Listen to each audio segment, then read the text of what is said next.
Greetings, brethren. You may refer to me as Donkey, and Donkey says a beer a day. Now, in today's episode, the second one, you may notice I have sort of changed the lighting a little bit, and trying it out slightly differently, as I keep working on the setup for this. But today we are having Becks. So in the first one, I chose Heineken because it's sort of a global standard beer. This is what I would say is the German equivalent to Heineken. If you haven't realized yet, I am German, so this is sort of what I consider the Heineken. Nobody that I know really drinks Heineken that much here. It's mostly Becks. This is sort of the standard beer. It's not particularly a cheap beer.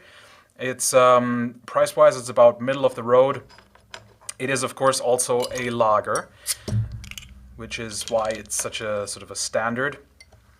And it's kind of the sort of the average beer that you will find in pretty much every supermarket.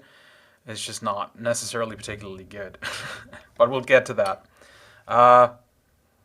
One thing I really hate about Becks is the smell. It has sort of a, I don't know, it just has sort of a stale smell to it, which is obviously never particularly nice. But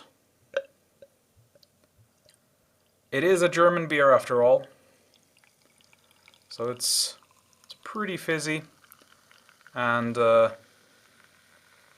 you do get a pretty decent head, which, you know, this is, I think when people think of German beer, this is sort of what they expect, maybe even more of a head, but you know, I think this is plenty. Sort of the golden color and the head and all that. So, cheers.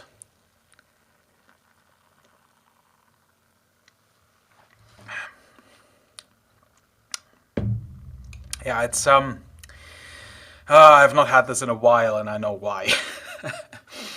It's just so generic as well.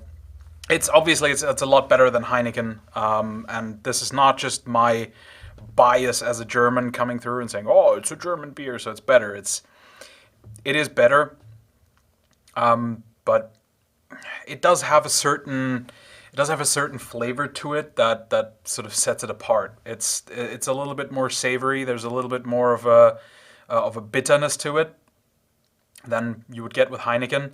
It's still incredibly easy to drink, fizzier as well. But what I find really offensive with this beer is,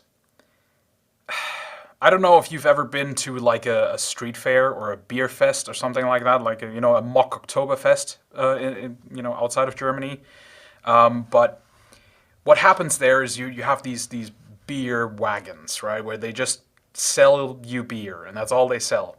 And then afterwards, you bring the glasses back, because usually you get mugs like this, and you bring the mug back, and they'll wash it out, and they'll have this sort of washing out liquid, where they have two basins, and in one they just sort of pre-clean the glass, and then, and scrub it, and then the second one is just pure water, and they just sort of rinse it out with that, so that there's no, fairy liquid left in the beer glass afterwards.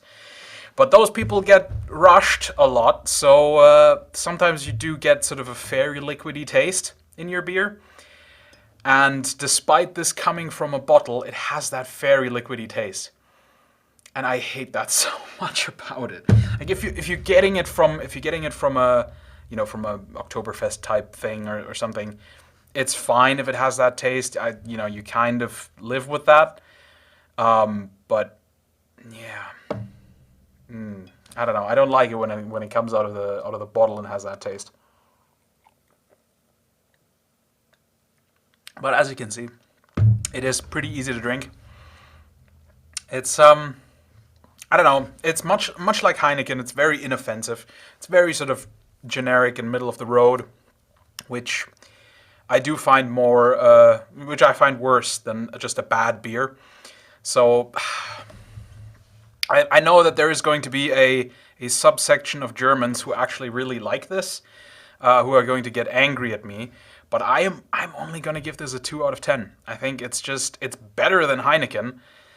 It's drinkable, but it's just so There's nothing to it. It's not exciting. It doesn't blow me away, and I don't know why I would ruin my scale by giving this a higher rating than it deserves, right? So we'll just go with the 2 out of 10.